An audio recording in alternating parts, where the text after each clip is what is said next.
My cousin framed me for a crime I didn't commit, costing me years of my life. After my name was cleared, I became a successful lawyer, and guess who needs legal help? I never thought I'd be writing this post, but here I am.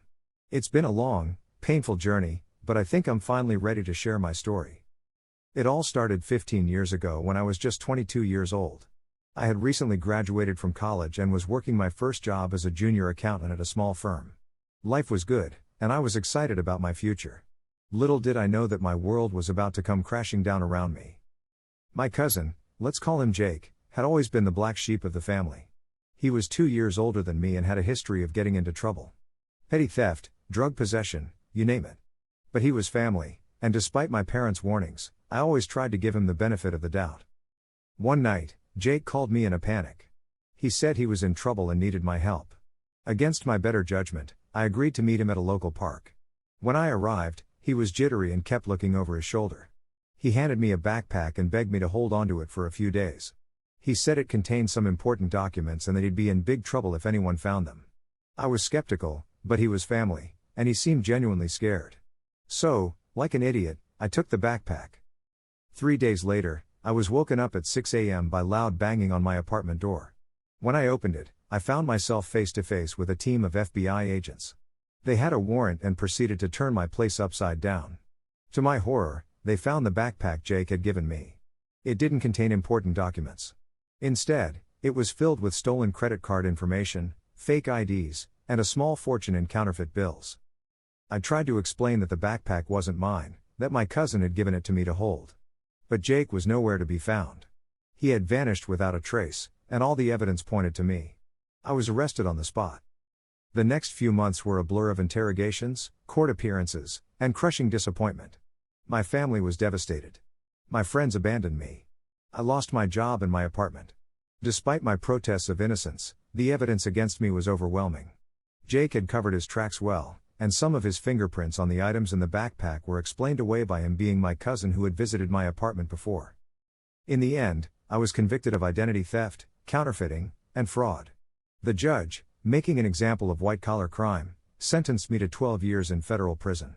Just like that, my life as I knew it was over. I won't go into the details of my time in prison. It was hell, pure and simple. I was a middle-class kid with a degree in accounting, suddenly thrown into a world I was in no way prepared for. I was beaten, threatened, and lived in constant fear. The worst part was knowing I was innocent, that I was paying for someone else's crimes. But something unexpected happened during those long, terrible years. I found purpose. I spent every free moment in the prison library, reading law books. I became obsessed with understanding the legal system that had failed me so badly. I helped other inmates with their appeals, learning more with each case. Slowly but surely, I gained a reputation as someone who knew the law. It was during my 10th year in prison that a breakthrough finally came. A new inmate arrived who recognized me. He had worked with Jake on some of his schemes and knew the truth about what had happened. He agreed to testify on my behalf in exchange for some help with his own case. With this new evidence, my case was reopened. It took almost a year of legal battles, but finally, the truth came out. Jake's fingerprints were found on more of the evidence, and his involvement in a larger identity theft ring was uncovered. My conviction was overturned, and after serving 10 years and 8 months, I was released. Adjusting to life on the outside was hard. The world had changed so much, and I had changed even more. But I had a new drive, a new purpose. I was determined to become a lawyer and help others who had been wronged by the system. It wasn't easy. Many law schools were hesitant to admit someone with my background, even though my record had been expunged. But I persevered. I took the LSAT and scored in the top 1%. I wrote passionate personal statements about my experience and my desire to make a difference. Finally, a law school took a chance on me.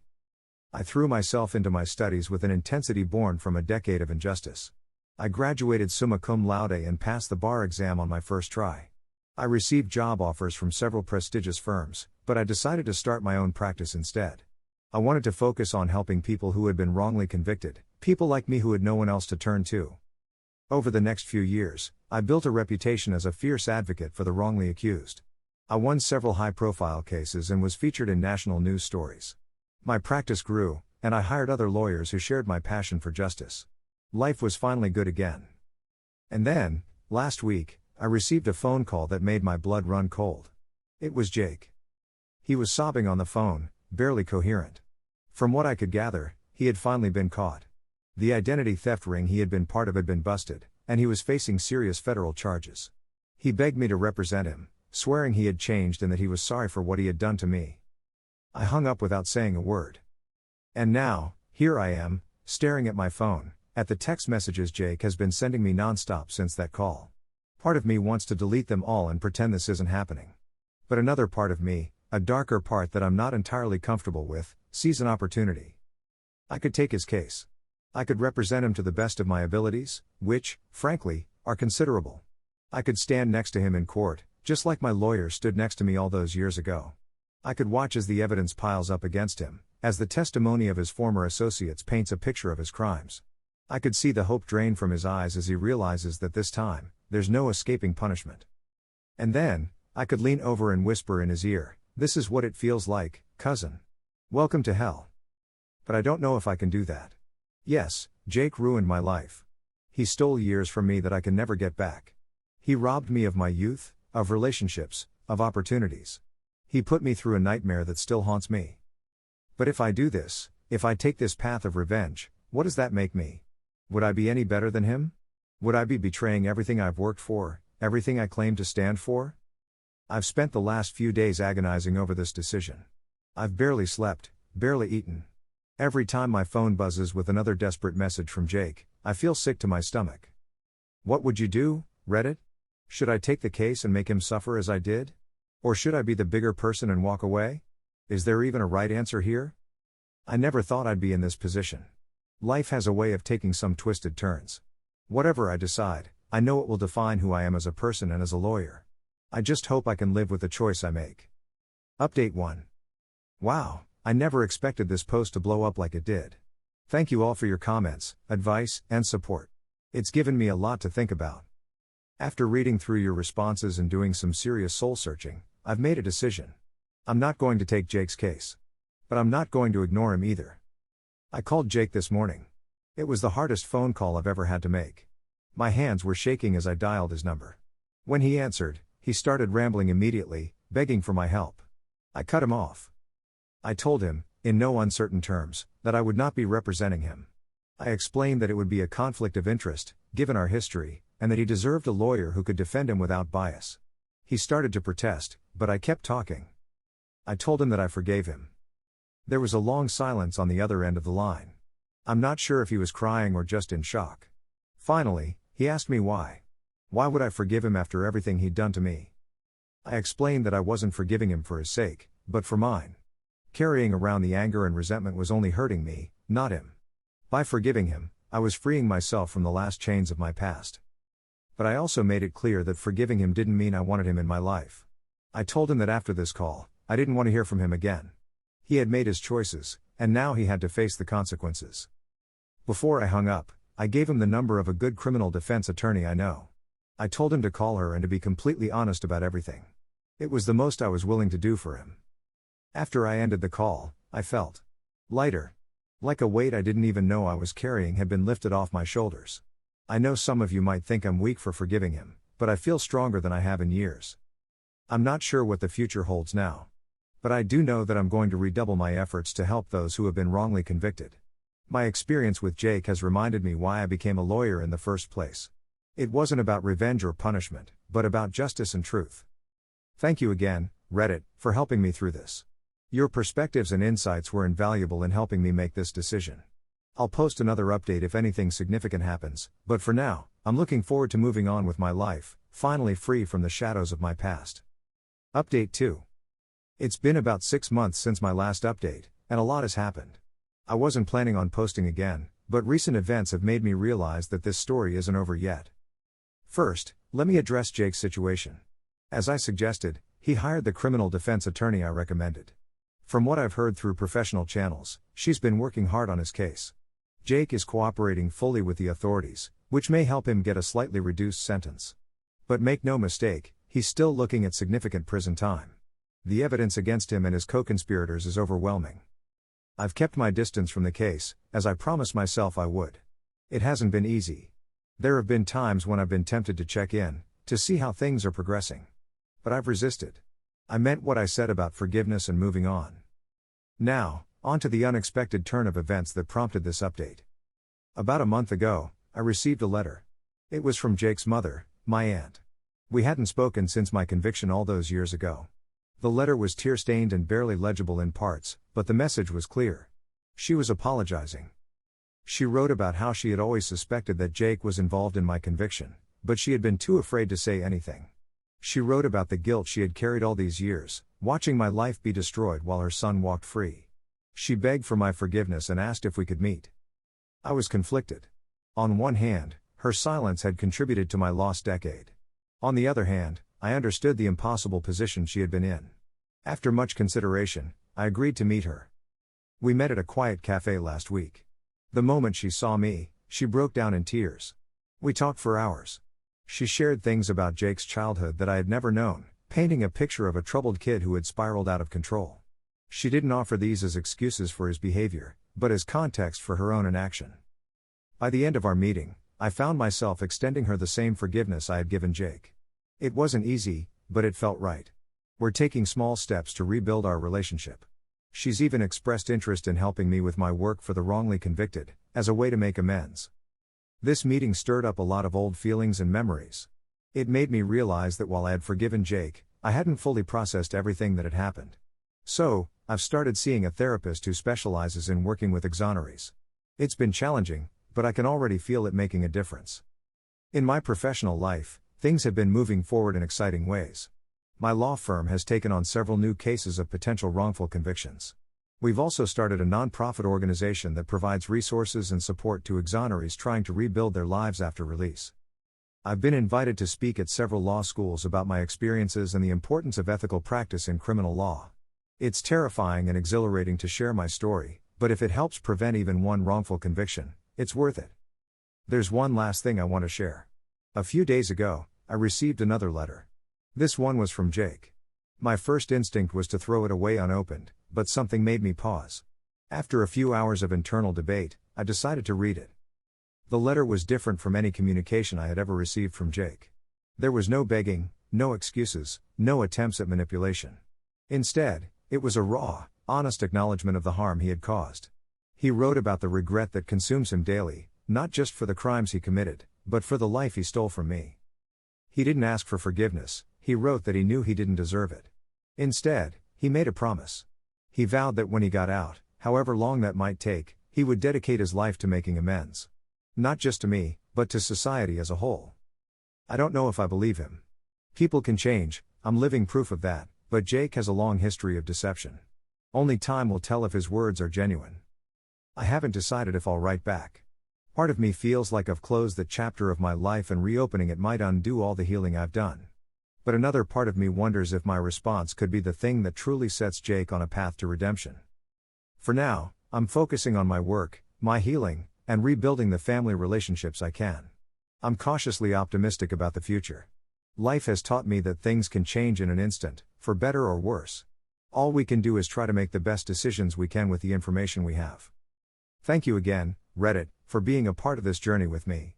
Your support and perspectives have been invaluable. I don't know if I'll update again. Hopefully, my life will be too boring and normal to warrant it. But know that each and every one of you who read and commented on my story has played a part in my healing process. For that, I am eternally grateful. Update 3. I hadn't planned on posting another update, but life, as it often does, had other plans. It's been almost 2 years since my last post, and I'm still amazed at how much can change in such a relatively short time.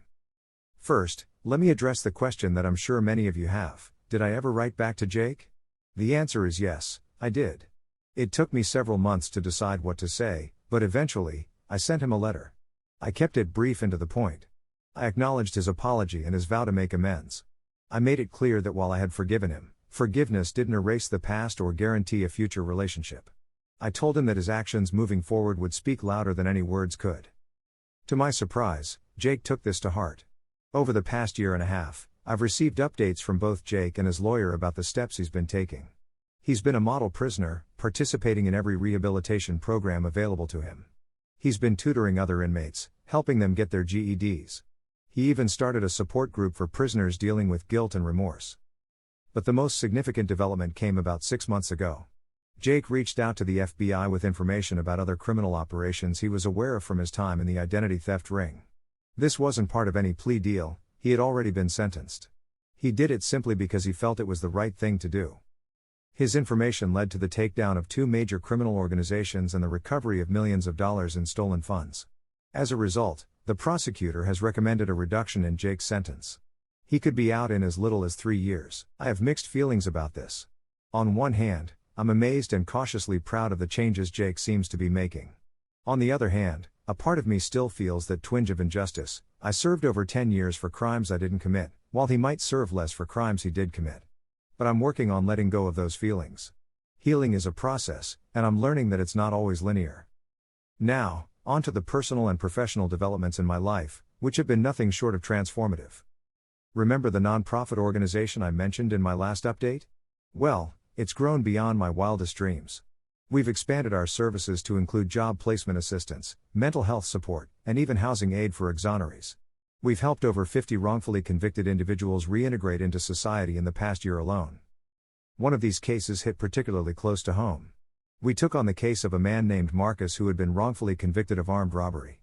As we dug into his case, we discovered a pattern of misconduct by the detective who had handled both his case and mine. This revelation led to a broader investigation, which has now put several of this detective's cases under review. Working on Marcus's case was emotionally challenging, as it brought back many painful memories. But it also gave me a sense of purpose I've never felt before. When we finally got his conviction overturned, and I saw the look on his face as he walked out of the courthouse a free man, I felt a level of satisfaction that no corporate law victory could ever match. This case also caught the attention of some state legislators. I've been invited to testify before a committee on reforms to prevent wrongful convictions.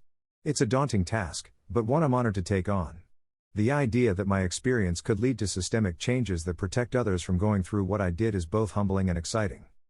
On a more personal note, I've been continuing my therapy and have made significant progress in processing my trauma.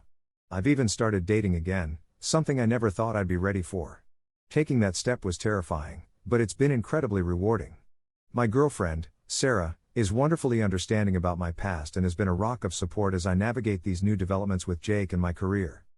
Speaking of family, my relationship with my aunt, Jake's mother, has continued to improve.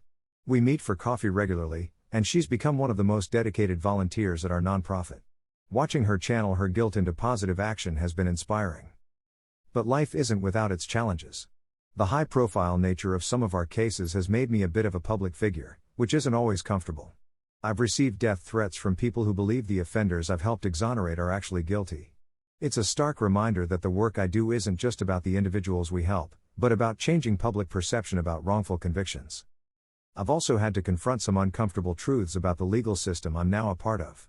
I've seen firsthand how factors like race, class, and access to resources can impact the outcome of a case. It's made me even more determined to use my position and experiences to push for broader reforms. As for the future, I'm cautiously optimistic. Jake's potential early release is still a few years away, and I'm not sure how I'll feel when that day comes.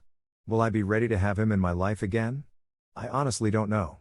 But I do know that I'll face that decision as a stronger, more whole person than I was before. My law firm is thriving, and we're expanding our pro bono work for wrongful conviction cases. I'm in talks to write a book about my experiences, hoping that sharing my story more broadly might help others and contribute to the conversation about criminal justice reform. Life has taken me on a journey I never could have imagined when I was that naive 22-year-old, fresh out of college.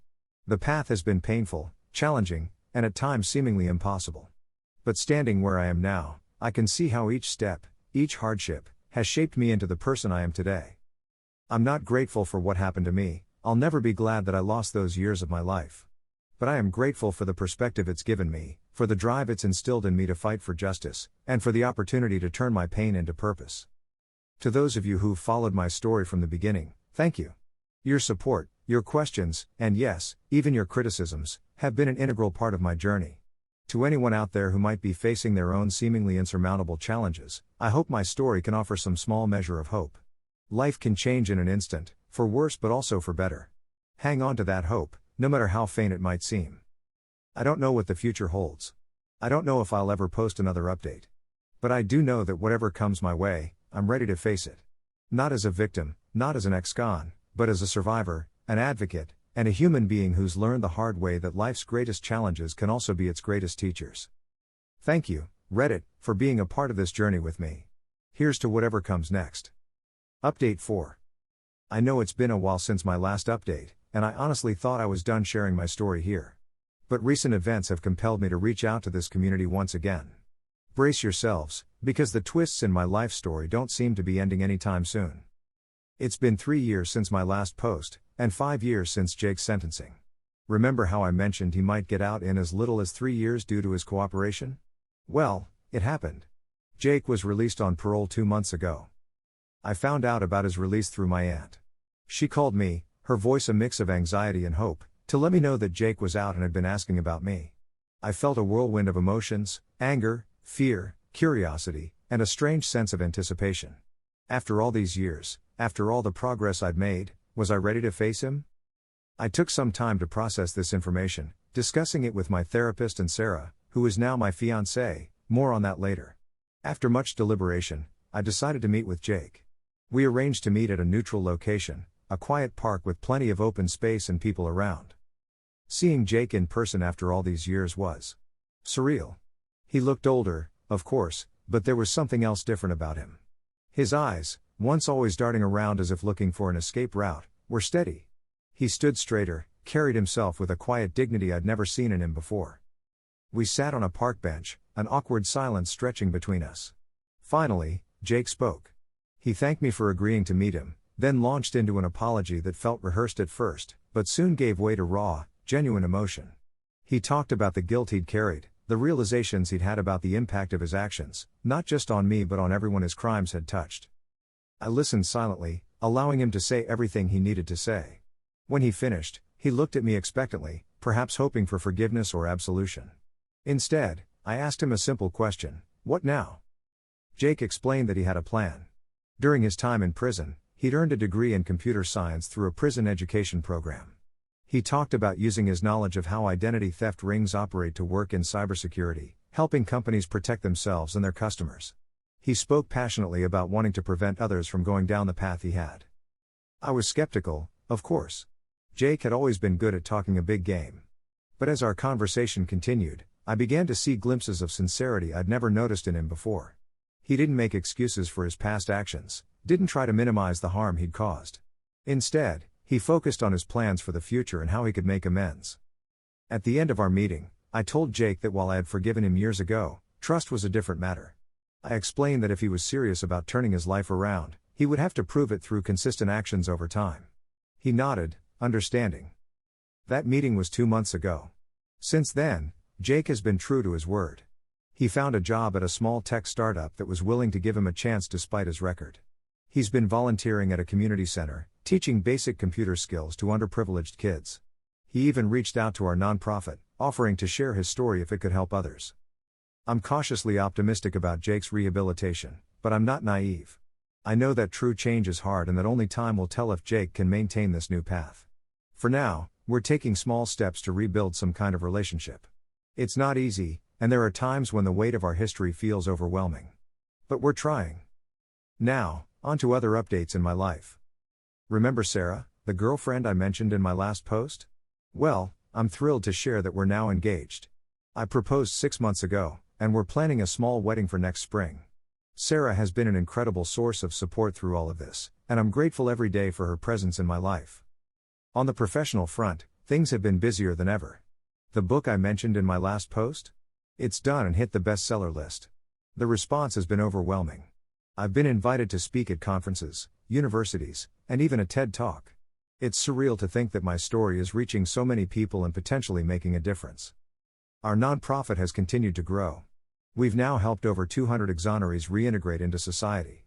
We've also started a new initiative partnering with law schools to create innocence clinics, giving law students hands-on experience with wrongful conviction cases while providing much-needed support to overwhelmed public defenders. The legislation I testified for has made progress too. A bill introducing reforms to prevent wrongful convictions has passed in our state and is being considered in several others. It's a small step, but an important one. But perhaps the most unexpected development came from an unlikely source. Remember Marcus, the exoneree whose case led to the investigation of the detective who handled my case? Well, the investigation snowballed. It uncovered a web of corruption that went far beyond a single detective. Several high-ranking officials in the police department and prosecutor's office have been indicted. This has led to a massive review of potentially tainted cases.